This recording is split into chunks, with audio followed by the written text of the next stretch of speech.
तुम्ही फॅमिली सोबत उन्हाळी सुट्टीचा प्लॅन करताय? मग माथेरान हे तुमच्यासाठी परफेक्ट डेस्टिनेशन. आणि माथेरान म्हटलं की फक्त हॉटेल प्रीती, निसर्गाच्या सानिध्यातलं एक परिपूर्ण फॅमिली रिसॉर्ट. ई रिक्षा आणि रेल्वे स्टेशन पासून फक्त 1 मिनिटाच्या अंतरावर माथेरान मधलं सर्वात बेस्ट व्हेज आणि जैन फूड, स्विमिंग पूल, रेन डान्स, मॉकटेल आणि स्नॅक्स बार, सोबतच ॲडव्हेंचर आणि एंटरटेनमेंटचा धमाका. हॉटेल प्रीती माथेरान. बुकिंग आणि अधिक माहितीसाठी स्क्रीनवर दिलेल्या नंबरवर आजच संपर्क करा. मावळ लोकसभेचे खासदार श्रीरंग अप्पा बारणे यांनी नेरळ आणि कर्जत रेल्वे स्थानकावर भेट देऊन रेल्वेच्या चालू आणि रखडलेल्या कामांची पाहणी केली. कामांची संत गती पाहून बारणे यांनी अधिकाऱ्यांना कामं लवकर करा असा सज्जड दम देखील भरलाय. नेरळ स्टेशनच्या पूर्व बाजूला पावसात साचणाऱ्या पाण्यामुळे स्थानिक हैराण आहेत. ही व्यथा ग्रामस्थांनी खासदार बारणे यांच्या समोर मांडली. पाणी थेट घरात शिरतंय, कारण रेल्वेनं नैसर्गिक नाल्यावरच बांधकाम केलंय, ज्यावर बारणे यांनी अधिकाऱ्यांना तात्काळ उपाययोजना करण्याचे आदेशच दिले आणि सांगितलं की पावसात घरात पाणी घुसणार नाही याची खबरदारी घ्या. नेरळ स्थानकावर सुरू असलेल्या एक्सलेटर, छप्पर आणि स्वच्छतागृहाच्या कामांची बारणे यांनी स्वतः पाहणी केली. अपंग प्रवाशांसाठी आवश्यक सुविधांची माहिती घेतली. कामं लवकर पूर्ण झाली पाहिजेत असा स्पष्ट इशारा अधिकाऱ्यांना दिला. नेरळ ते कर्जत असा प्रवास बारणे यांनी रेल्वेनंच केला आणि प्रवाशांची थेट संवाद साधत त्यांचं दुःख ऐकलं. कोणाला तिकीट मिळत नाही, कुणाला गाड्या वेळेवर मिळत नाही, कुणाला स्वच्छता नाही, सगळ्या मुद्द्यांची बारकाईनं नोंद घेतली. कर्जत स्थानकावर बारणे यांनी पनवेल मार्गाच्या कामाला गती दिल्याचं सांगितलं. लांब पल्ल्याच्या एक्सप्रेस ट्रेन पुन्हा थांबणार असल्याचा दिलासा प्रवाशांना दिला.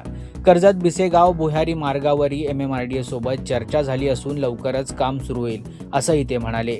खासदार बारणे यांचा हा दौरा म्हणजे निव्वळ औपचारिक भेट नव्हे, तर प्रत्यक्ष कामं उकरून काढणारा वॉर्निंग दौरा होता. आता रेल्वे अधिकाऱ्यांच्या हालचालींना गती येणार का, कामं वेळेत पूर्ण होणार का, हे पाहणं महत्त्वाचं ठरणार आहे. मावळ लोकसभा मतदारसंघातले जेवढे रेल्वे स्टेशन येतात त्या रेल्वे स्टेशनला प्रत्यक्ष भेट देण्याचा कार्यक्रम मी गेल्या महिन्यापासून करतोय आणि त्याचाच एक भाग म्हणून आज नेरळ आणि कर्जत रेल्वे स्टेशनला भेट दिलेली आहे.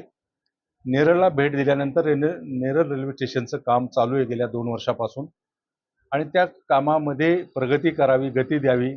त्या ठिकाणी असलेली पार्किंगची व्यवस्था, टॉयलेटची व्यवस्था, एक्सिलेटर, लिफ्ट या सगळ्या सुविधा देण्याच्या बरोबरच काही त्रुटी आहे त्या दूर करण्याच्या संदर्भामध्ये रेल्वे प्रशासनाला मी सांगितलं. रेल्वेचे अधिकारी माझ्याबरोबर सकाळपासून आहेत. त्या ठिकाणी नेरळ रेल्वे स्टेशनला स्ट्रॉम वॉटर जे पावसाळी पाण्याच्या येतं, त्या मोठी समस्या आजूबाजूला राहणाऱ्या नागरिकांना निर्माण होती. त्या बाबतीत देखील सूचना दिल्यात. रेल्वेच्या जागेमध्ये रेल्वे काम करते, काही ठिकाणी ग्रामपंचायत काम करते आणि दोन्ही मिळून ते काम येत्या काही दिवसात पूर्ण होईल.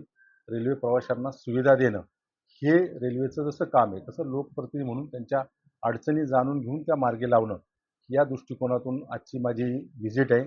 कर्जत रेल्वे स्टेशनला आज मी व्हिजिट देत असताना कर्जत रेल्वे स्टेशनच्या या परिसरामध्ये पनवेल ते कर्जत या मार्गिकेचं काम पूर्णत्वाला येते. चांगलं स्टेशन यामध्ये सबर्बन स्टेशन होतंय, परंतु जलद गतीने, फास्ट गतीने जाणाऱ्या दूरच्या गाड्या ह्या जुन्याच रेल्वे स्टेशनला थांबणार आहे.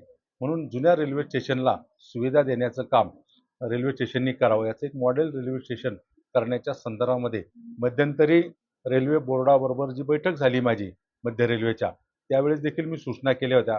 परंतु आज प्रत्यक्ष पाहणी करून त्याच्यामध्ये ज्या ज्या असुविधा आहेत, ज्या गोष्टी कराव्या लागतील प्रवाशांच्या दृष्टिकोनातून, त्या करण्याच्या सूचना मी दिलेल्या आहेत. त्याचबरोबर गेल्या अनेक वर्षापासून प्रलंबित असलेला भिसेगावचा रेल्वे मार्ग या बाबतीमध्ये राज्य सरकारच्या MMRDने त्याला फंड दिले आहे, तसं पत्र रेल्वे विभागाला दिले. आज मी त्यांना सूचना दिल्या आहेत, आपण प्रत्यक्ष पाहणी करून याच्यावरती लवकरात लवकर कारवाई करावी. त्याचबरोबर पळसदरी रेल्वे स्टेशनच्या बाबतीमध्ये काही समस्या आहे, त्या ठिकाणी ओव्हरब्रिज करण्याच्या संदर्भामध्ये उद्याच रेल्वे विभागाकडून पाहणी केली जाईल. रेल्वे स्टेशनला जाणारा मार्गाच्या बाबतीमध्ये सुविधा देण्याच्या बाबतीमध्ये देखील सूचना दिलेल्या आहे. याचबरोबर रेल्वे मीटिंगमध्ये, बोर्डाच्या मीटिंगमध्ये मी खोपोली रेल्वे स्टेशनच्या सुविधेच्या बाबतीमध्ये बोललो.